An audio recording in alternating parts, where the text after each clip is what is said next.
Hi guys, happy Monday. Yuck. So, okay.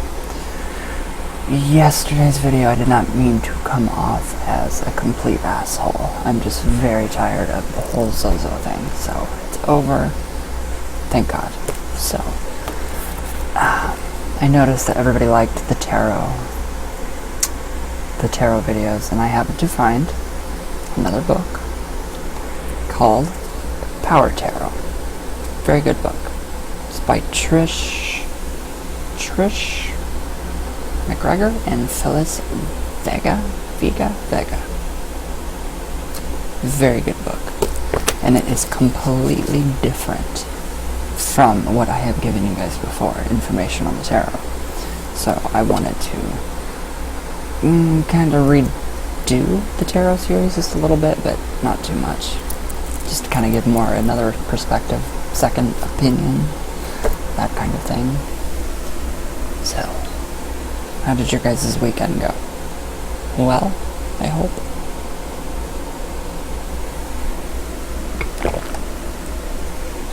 Mine was busy and exhausting. Completely exhausting. So, alright, what is tarot? Cards. Alright, so the tarot has entered the tarot has entered a boom period with more than 300 decks now on the market. There are more. There have got to be more. Oracle decks. So their moffats range from angels to legends, the Middle Ages to the millennium. The lure of a particular deck lies as much in the artwork as it does in how the deck feels when you handle it. Favorite decks usually speak to something private and sacred within you. They are like old friends you haven't visited for a long time. They feel right. So that would represent the collective archetypal energies of the major arcana to me. So if you're just beginning your work with the tarot, the best deck you can use is either the Rider-Waite or any Waite-Smith clone. And I don't think I have clones. I think I have an original Rider-Waite deck. No clones. So, the latter includes Universal Waite, Albino Waite, Golden Rider, Morgan Greer, Hanson Roberts, a Tarot of the Cloisters, Robin Wood, and the Aquarian Tarot. I did not know any of those existed except for Robin Wood. Very cool. Very cool. I like that. So, again, this is going to tell you quite a few things that the other book did. Learn the textbook definitions of the 78 cards. Practice the traditional spreads. Read for yourself, your family, your friends. Whoever will sit long enough. So, practice until the definitions become as familiar to you as your name. And then read for strangers. Always use your intuition. Always use your intuition. So, the first time you read for someone you don't know, all kinds of emotions will wash through you. Exhilaration, nervousness, triumph, uncertainty. That's very true, too. Very true. You'll quickly discover which cards demand more of your attention, which ones you know by heart, which ones pertain most strongly to a particular individual. Whether you stumble through the reading or glide through it smoothly, which I hope you all glide through it very smoothly, you'll have a much clearer sense of the tarot's voice, and the voice of the deck you're using. So do you guys get that when you read the cards? Your own deck has a voice? I get that. So I know a lot of you do get that, so. Alright. As you work with the tarot, you'll find that some cards reoccur. No matter how you shuffle the deck or what spread you use, the same cards keep coming up. These usually depict patterns in your life or in the life of the person for whom you are reading. They assume a personal meaning that may not be in line with the textbook definition. Always use your intuition, gut.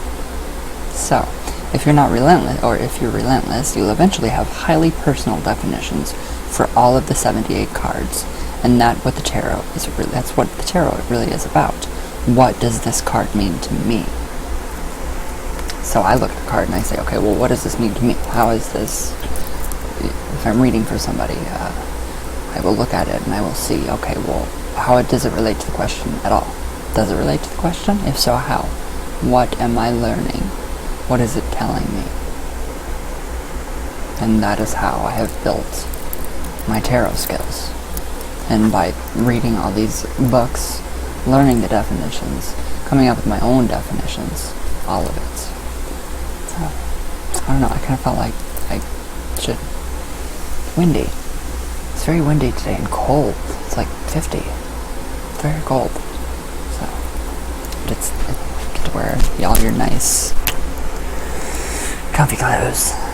So, alright. There are certain cards you will love and welcome. There are others you will detest and dread. The Tower stands out as an excellent example. I actually like the Tower. I love the Tower Tarot. The Tower and Tarot. So its image from the deck to deck, it doesn't vary much. The Tower stands tall against a dark and ugly sky that looms with menace. Lightning strikes and ancient walls, objects or people, or both, tumble from its windows. The water below it seems to bubble and writhe, like a primal sea. Things are not in good shape. In the beginning, this card will send chills up your spine. I don't ever see anything negative or bad when I see that card. I see alchemy, pure alchemy, mining yourself like coal to get to the gold.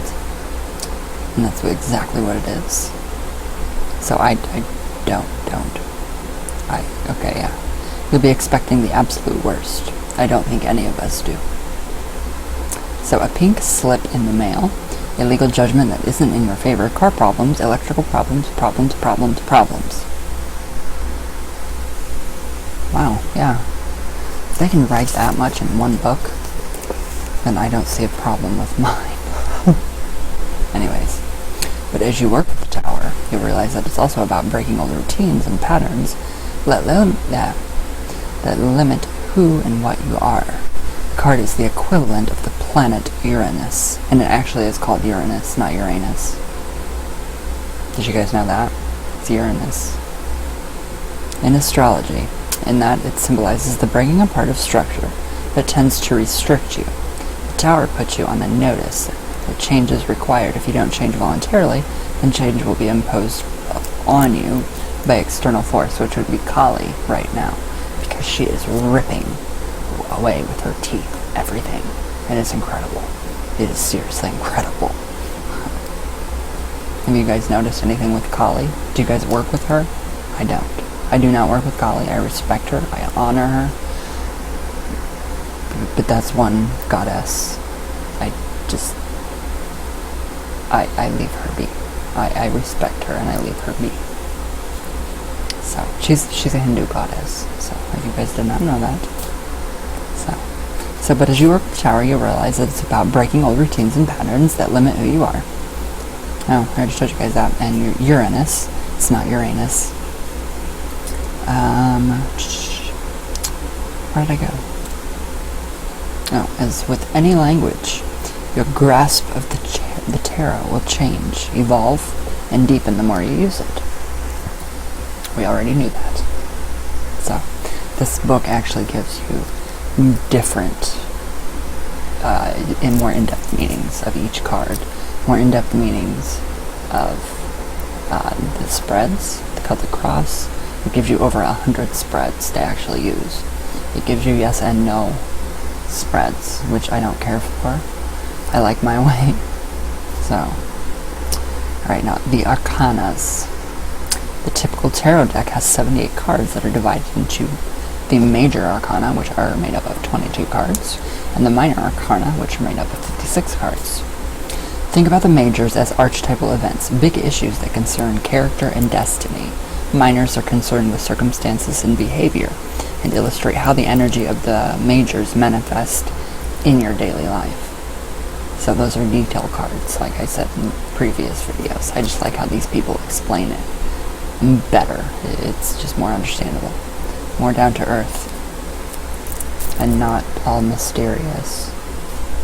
So, okay, the majors numbered from 0 to 21 are ports in a journey that begins with the widely innocent enthusiasm of the fool and ends with the sophistication and knowledge of the world.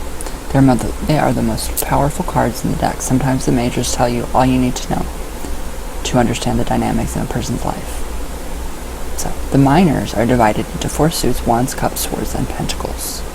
They correspond to the 4 elements, 4 personality types, the 4 seasons. The suits are the DNA of the minor arcana, the building blocks. So it gives you a lot more information, and I like it better. Sounds better. Each suit is numbered from 1 through 10 and has 4 court cards. The pips, or numbered cards, represent the patterns which the archetypes weave in our lives. So are you understanding more about the archetypal energies? They're interesting, aren't they? The court card usually represents people or behavior patterns. In some decks, you'll find the court cards called something else. The page and the knight, for instance, are prince and princess. But if you are just beginning with the tarot, it's easiest to work with decks that have traditional names for the court cards. So the mundane and esoteric meanings for the cards will vary, depending on which decks you use and which books you read. Once you become familiar with the cards, you'll supplement and expand the meanings from your own experience. Our meanings began with the traditional definitions, then grew and expanded through trial and error. So will yours. So I think it'd be really cool to actually write. God, I am thinking of more books now to write. This is terrible. This is going to become an addiction. Writing. And I'm not a writer whatsoever. It's just coming now. So I think I have some ideas brewing. I think it's going to be kind of cool. I think it'd be very cool. My own tarot book on what I feel the cards mean. But that will not happen for a long time. Not for a long time. So, alright, now the tarot journal. Journaling. Journaling is so important in your spiritual progression. I can't express that enough. It seriously is. It is so freaking important to journal. Journal. I have so many journals, it's crazy. And I completely thank Karen. Karen, thank you for telling me when we first met to journal everything. Every thought. Everything that comes to your mind. Journal it. Go back, read it. Everything unfolds perfectly. You can see your spiritual progression, and it's so cool. It is so freaking cool. So, alright, the tarot journal. I don't even know where mine went. Oh wait, I have 12 right here underneath here. And then probably about 50 in my closet. Yes, that is, whoops. That is closet space. Seriously, you guys, it's closet, all closet. So in the beginning, a journal can be an individual aid. It doesn't have to be anything complicated. A notebook or a file in your computer will do.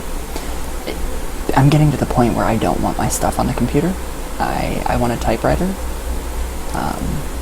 I cannot find my grandma's old typewriter. I want to sit there and I want to tap on my typewriter, my oldie typewriter.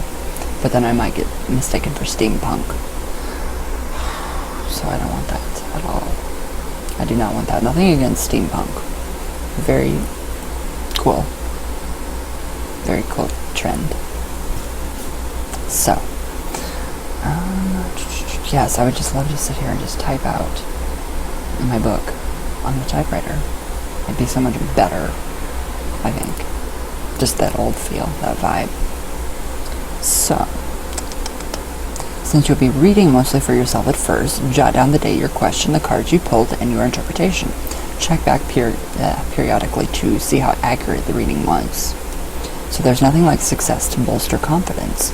You may be surprised to discover how often you're right on target.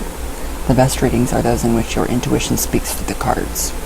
For me, the best reading I get is when I feel that sigh of when I'm finished with a reading, I can go, that was good. That was good right there. I did it. That was good. That's how I know. That big, awesome. Makes sense. So, sometimes a journal points out a flawed interpretation of just one or two cards in a given reading. In the summer of 1994, for example, a friend of ours, Eva, was in the process of separating from her husband. She asked us to do a reading for her on how the divorce would go. These people did the 5-card direction spread for her. Included in the section, I'll show you guys the 5 card. And then in the 4th position, who or what will help, drew the King of Swords. Eva had recently spoken to the male attorney about possible representation, and we interpreted the king to be the attorney. So, it makes sense. Makes sense. Several months down the road, it was obvious that the king was Eva's husband. So yeah, I always get this mixed and confused. Always. So in fact, didn't want an attorney involved anymore than she did, and ended up buying a townhouse for her and their daughter. Eva now pays her mortgage directly to him. Very cool. Very cool little story. So, given the information we had to work with, our interpretation wasn't wrong. The King of Swords is typically a male over 40 who communicates without emotion. He might be a businessman, a surgeon, or a lawyer. He cuts to the heart of the matter. So in this case, Eva's husband is a successful businessman in his 60s who communicated in a straightforward manner about what he could live with in a divorce agreement. It simply seemed inconceivable to her at the time that her husband would be of any help at all. At a certain point, the journal may become cumbersome, or your entries too erratic to be of much help. So set that journal aside. There aren't any rules. You don't have to keep a journal to read the tarot cards. It's just simply a tool. And once you feel you've outgrown the use for that tool, where did I go?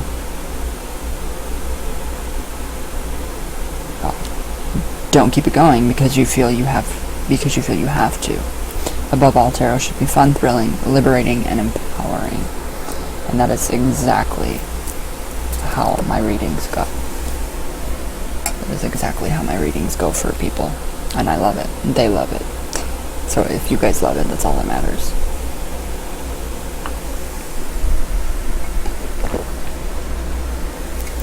It's freaking cold.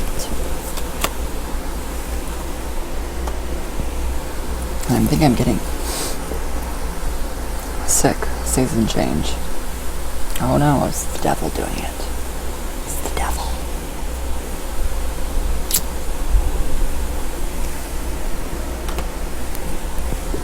Totally kidding, it's not the devil. So, okay, spreads. Tarot spreads. So the spreads in this book can be used by beginners, pros, and everyone in between. If you're just starting out, the shorter spreads are easiest. In fact, the best way to learn the definitions of the cards is to pull a card a day. Jot the card and definition in your journal, and at the end of the day, note how this energy manifested within your day. So you could also say you could cut out, separate the minor from the major arcana. Pull one card from the major for your archetypal energy of the day, the overall energy of the day. If it speaks to you, if it tells you more information about your day, amazing. You don't have to pull a card from the minor arcana. Go ahead, pull a card from the minor to give detail about how that energy is manifesting through your day. So the court or minor cards will give you more information on how it's actually manifesting. So very, very cool. Very cool. I'm glad I found this book because it's just giving so much more information. It's layman's terms. It's so much easier. So, if you've reached the point where you're reading for family and friends, you'll want to practice with more complex spreads. So we recommend the spreads of 5 to 7 cards with the Celtic Cross. So which can be adapted for just about any question. So the ladle spread, for instance, packs a lot of information in just 6 cards. It provides an overview of the question, pinpoints what is hidden, what is emerging, what is visible, what you should scoop out or obtain, and explains the key element in the issue. You can lay out another 6 cards for additional information for a total of 12 cards. I do that. I get very detailed and I start to draw cards and cards and cards until there's no more cards to draw. So, For instance, one of their clients wanted to know how his relationship with his current girlfriend was going to work out. The lattice spread told a rather accurate story. So it totally told a huge story. So most questions seem to fall into several broad categories: romance, work and career, finances, health, and spiritual matters. So the spreads in this book address specifics within each of these categories. Very cool. Very cool. A question about love, for instance, might be answered more thoroughly by the 10-card ongoing relationship spread than by the traditional Celtic cross. If you're inquiring about your spiritual progress, the 5-card belief spread is a good place to start. So I have not read this book in ages. It's been at least 10 years. 10 years. So we went over spreads, the tarot journal, the arcanas, what is tarot. Very interesting. Very, very different from the other book. And then, when the hell is it going to happen? When is this going to happen? Alright, so the trickiest part of tarot has to do with timing. Unlike astrology and numerology, the tarot doesn't lend itself to exact timing. Ever. Ever. I never ever know with tarot when the timing is going to be. If I want timing, I will take out the witch's runes. I'll look for the moon rune. That represents a full moon cycle. 28 days. That shows me something manifesting within 28 days. So I will incorporate the witch's runes into the tarot reading, like I showed you guys before. So, where did I go? This is actually one of the reasons we prefer tarot to other disciplines. We believe that the point of power is in the present and that the future is plastic and open-ended and can be changed at any moment, so nothing is set in stone. Your tarot reading may look amazing, but then it might end up completely atrocious.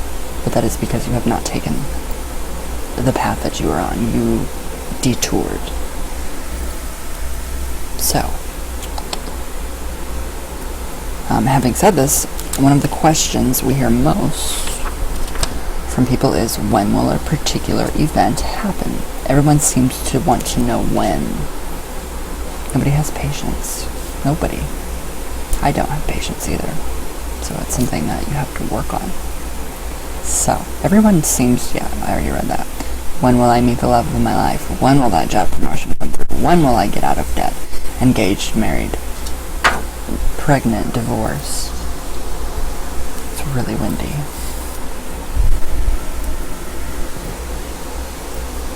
Oh, Jen and Sylvia just fell off my Ouija. I'm sorry, ladies. I will pick you up in just a minute. So, the best way to obtain a general time frame is to use one of the spreads that contains a built-in timing device. I don't like that. I don't like that idea for the tarot cards. So some spreads that fall in this category are 6-card timing, 7-card pyramid, and 7-card weekly. Before you begin the reading, state the time frame, X number of days, weeks, or months. See, this is where it's getting a little confusing for me. I don't know. So, where did I go? Okay. Other spreads have a timing factor built into them through a near future position in the layout. So, like for me in the Celtic Cross, this may happen possibly in the near future depending on your actions, if you take the proper actions to manifest that. So in the Celtic Cross, this is the 6th position. You can decide before the reading what period of time it covers. I can never, ever get a time frame on that, so I don't know. So one quick method of answering the timing question is to pull cards until you reach an ace. Before you pull the cards, decide whether they represent days, weeks, months, or years. Then count the number of cards you turned over before you got to the ace. So those are just some more tips for you guys. I don't do that. You guys can if you want. I don't. So the classic but most cumbersome method is the key to the cards to the seasons of the year. This can be done in several ways. Our favorite is to remove the major arcana from the deck and to work with the court card and pip cards. Pick one card from the deck of 56. This becomes your timing card. The key to this system is wands equals spring, cups equals summer, pentacles equals autumn, swords equal winter. An ace then represents the first week of the season. A 2 is the second week of the season, and so on. Though the queen is the 13th week of the season, kings represent the transition from one season to the next. Very interesting. What do you guys take on that? What is your guys' take on that? I don't know. I can see the cups, pentacles, all that. Swords with the seasons, but I do not see the time frames. It does not ring true to me, so I disregard it. It just doesn't make sense.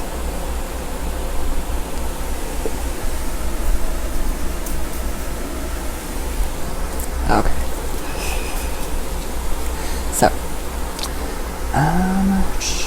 another timing method is to use the numbers of the cards as a timing device. With a major arcana, remove the Fool from the deck. The probable timing will run from 1 to 22 days, weeks, or months. So it is so just iffy. You don't know. So, with the pip cards, you can go up to 10 months by adding the court cards. The time is extended to 14 months.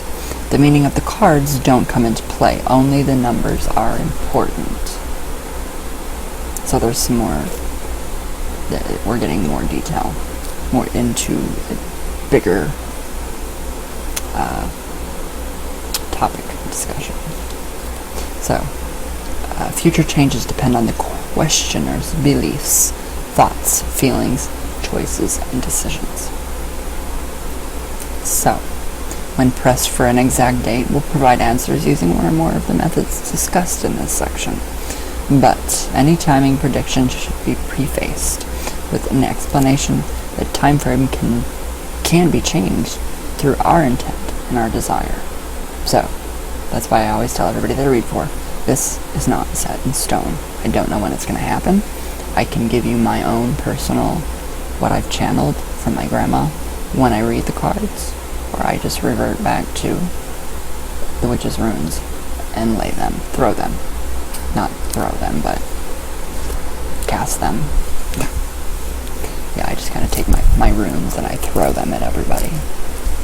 Here's your reading. Throw them. So, okay. What if a reading doesn't make sense? Do you guys know what to do? I do. I shuffle them again. Do it all over. But what if a reading doesn't make sense? It happens. The cards are in front of you and you know what they mean. But when you try to put them together, they don't make any sense at all. The best thing you can do is simply pick up the cards and try another spread. If this doesn't work, then try a spread using just the major ones, the major arcana. If the cards still seem confused, tell the person you're reading for that the cards don't seem to want to address that particular question or issue at the moment, and suggest that you move on to something else. Sometimes I see it as it might be a person's deeper underlying issue. So you could kind of touch on that and see if they have anything underlying within them that does relate to what you have read. So, it's a bad idea to tell the person that you can't read for them right now. The individual might interpret it to mean that you have foreseen his or her imminent demise, which does not happen. So, just reshuffle them, center yourself, get into your zone, your atmosphere, center, redo your reading. It's that easy. Just like if you get something negative on the Ouija board, wipe it off, wipe the board off. You literally, Karen, Dahlman, my lights are flickering now. She will wipe her board off and just say thank you, goodbye. You are not welcome. That's what I do with all of my boards. If something negative tries to come through, they don't get through. I think we're losing power. I'm losing power. was really strange. So, should I read reversed cards? Did I lose power? No. Should I read reversed cards? Reversed cards refer to cards that are upside down. Some readers feel the tarot is incomplete unless you read reversed cards, but you'll find pros and cons on this point. I do not read reversed cards. Readers think that there are already enough negative cards to deal with, so why add 78 more? Ultimately, you'll have to decide for yourself if you should read them reversed. At first, though, for the sake of simplicity, it's probably a good idea to stick to the upright meanings of the deck. After all, it's much easier to learn 78 definitions than 156 definitions. That's why I don't read tarot reversed. So, we tend to read reversed cards only if they fall out of the deck that way. Sometimes. Maybe. If I feel like it. No, not usually. So, where did I go? Which is why you won't find the meanings for reverse positions in this book, which I like. Alright, so the only other instance is which we use reverse cards is to answer yes or no questions. Quite often an individual will want a simple yay or nay about something. We then shuffle the deck so that there are reverse cards and deal out 5. If the majority are upright, the answer is yes, or vice versa. Would mean a responding or resounding no. If you use one of the round decks, Mother Piece or Tarot of the Cloisters, reverse meanings become something of a moot issue. What does moot mean? With round decks, there are no definite ups or downs to the cards. So yes, perfect. Deck care. That about came out in a different word. Totally different word. Deck care and preparation rituals. So when you first get your tarot deck, you should shuffle and mix the cards until you feel that they are ready to use. The idea is to infuse them with your particular energy to create a special link between you and the deck. Some readers suggest to sleep with the new deck under your pillow, but frankly it is not necessary unless you feel that it is. So the traditional method calls for wrapping your deck in cloth and keeping them in cloth bags or wooden boxes. Silk is the favored wrap, although any fabric that appeals to you can be used. Bags are usually velvet or satin, decorated, embroidery, or hand-painted. And I actually went all out and I did mine.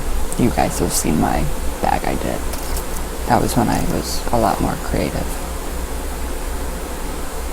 Okay, my creativity took a turn. So, you can store your decks in wooden boxes, decorated tin containers, or the packages that they come in. So it doesn't really matter. Just stay away from plastic. I don't like plastic.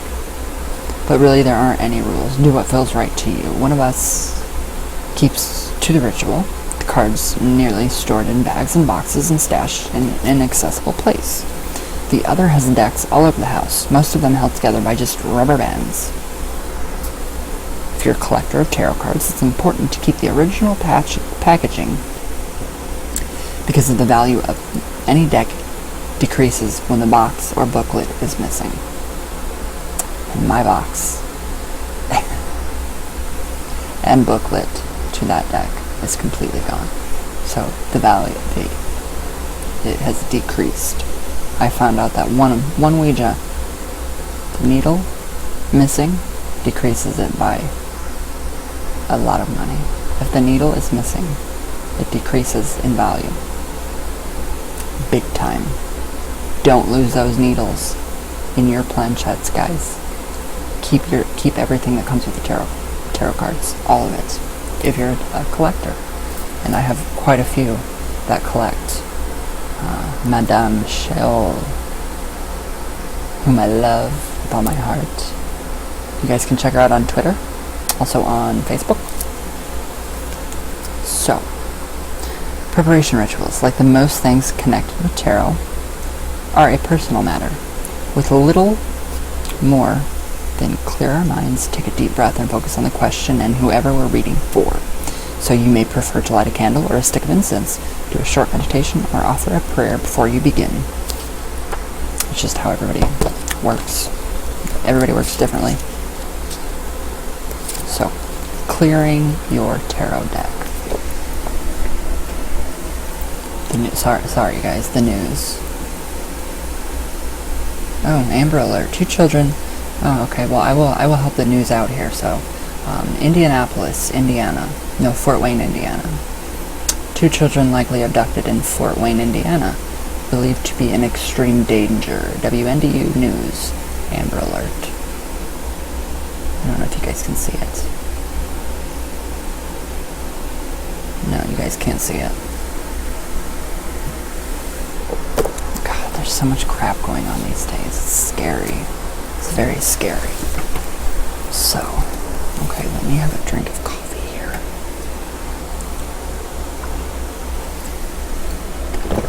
And then we will finish up.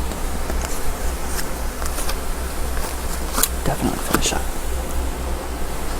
Wow, I've been doing this for an hour? No, 36 minutes. So has anybody bought Jill 6, the shirt? No? Go buy it. Go buy it. So, clearing your tarot deck. When you're doing one reading after another, which I clear mine a lot, the cards often seem to lose their zip. So it's a good idea to clear or cleanse the deck from time to time.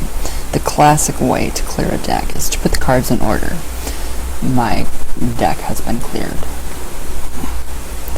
In the new decks, the cards are in particular sequence that begins with the majors in numerical order, followed by each suit arranged from ace to king. After restoring the cards to their original order, shuffle the deck thoroughly, as you would a brand new deck. So, you can do that. You can do that. You can put them all in order. You can shuffle them, mix them back up. Ow. Toothache. Dead tooth doing nothing for me.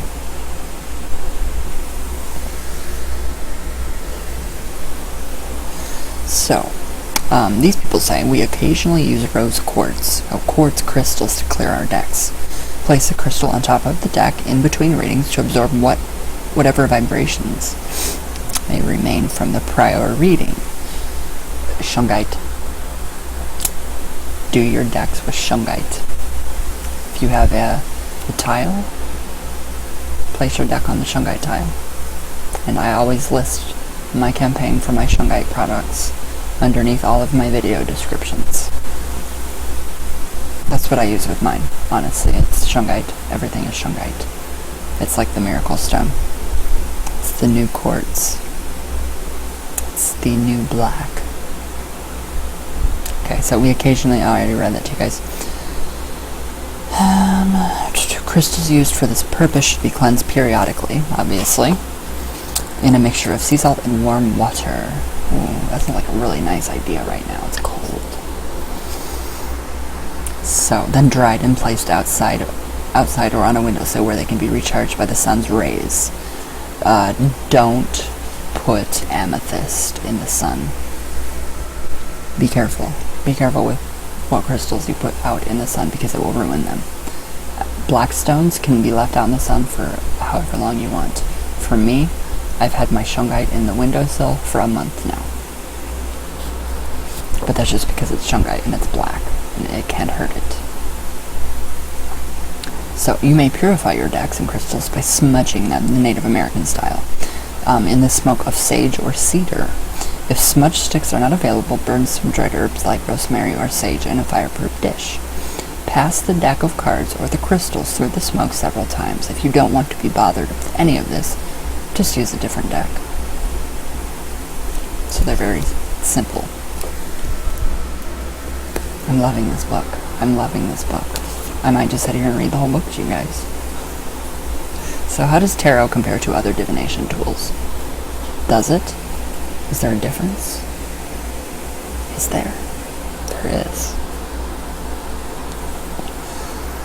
Sorry, ashes everywhere. So, Okay, recently a person these people read for remarked that he was happy with his reading and pleased that his life was on such a positive track. But was this stuff really true? Was it really going to happen? Any divination tool, astrology, the I Ching, runes, meditation, medicine cards, sticks and bones, is best used with the understanding that nothing is inscribed in stone. Nothing, ever, except death and taxes. Those are for sure. So, where did I go? Okay, your free will endows you with the power to write the scripts that you live. So, to change what you don't like and to create more of what you do like, you set the course of your life and not the tool, not the reader, not destiny. It is you. That applies to the Ouija as well. I've had some confrontations about the Zozo thing. I won't speak on it. But again, I know I'm right. For me, I'm right. Not for you, for me. So, when the cards are drawn or the runes are tossed, you may have a picture of how your life exists in that moment, and how it is most likely to evolve based on your present patterns or beliefs. Patterns of belief. When you change those beliefs, the pattern changes and you end up with different cards, different runes, different hexagrams. In this way, tarot and other divination systems are a way to track what is going on inside yourself or the person for whom you are reading. The beauty of the tarot, however, and its major difference from other divination tools, is that its language is visual. The artwork on a deck spreads directly to the part of us that lives and breathes in the archetypal world. Tarot is the internal made manifest. How cool. That just totally gave a completely different outlook on the tarot cards for me. Completely different. So, that was chapter 1. I actually read you guys the whole chapter. So, I will continue this because I'm digging, totally digging this book. So you guys can get this book too.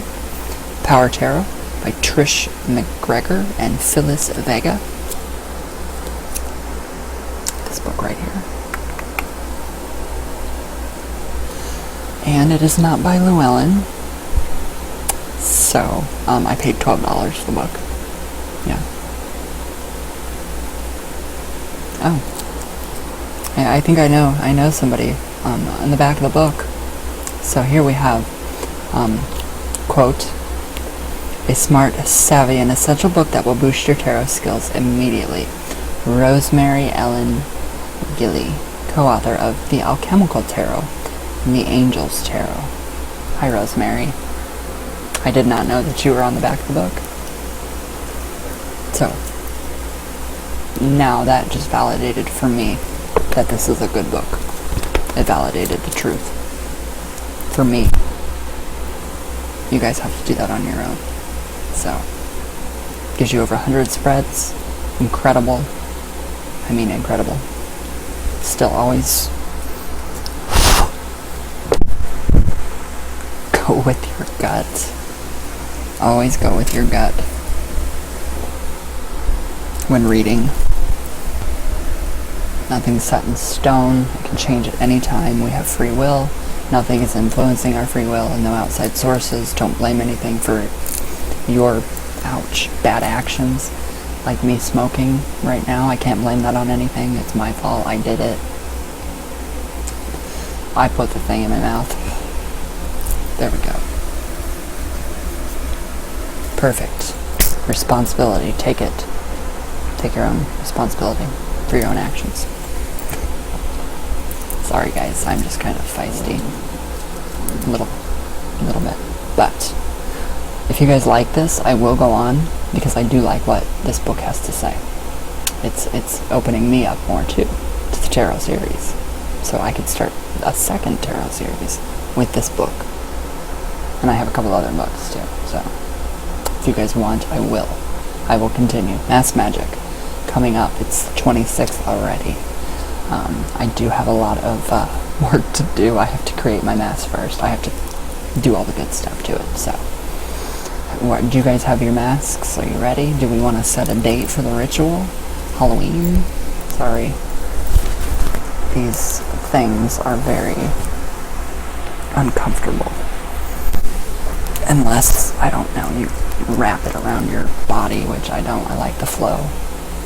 I like my flow and my fringies. Oh, and Ouija, yes. Ouija shirt, of course. So, what do you guys think? If you guys want, I will continue with this, because I am excited again. Very exciting. Mercury is out of retrograde. Thank gods. That was not a good one. I did not like that Mercury retrograde. It had nothing. It did have a lot for me. I take that back. It showed me some things that I need to work on with myself. It showed other people's true colors. Kinda. So, anything I said during Mercury retrograde, I'm sorry. But, alright guys, I'm done blabbing, so I will let you all go. I love you all very much, and thank you for watching.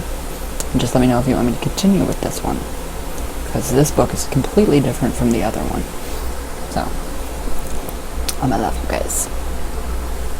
All my love. And thank you guys for watching again and again. I really appreciate it. I really do. So, I love you all. Be safe, have fun, and enjoy. So, thank you guys.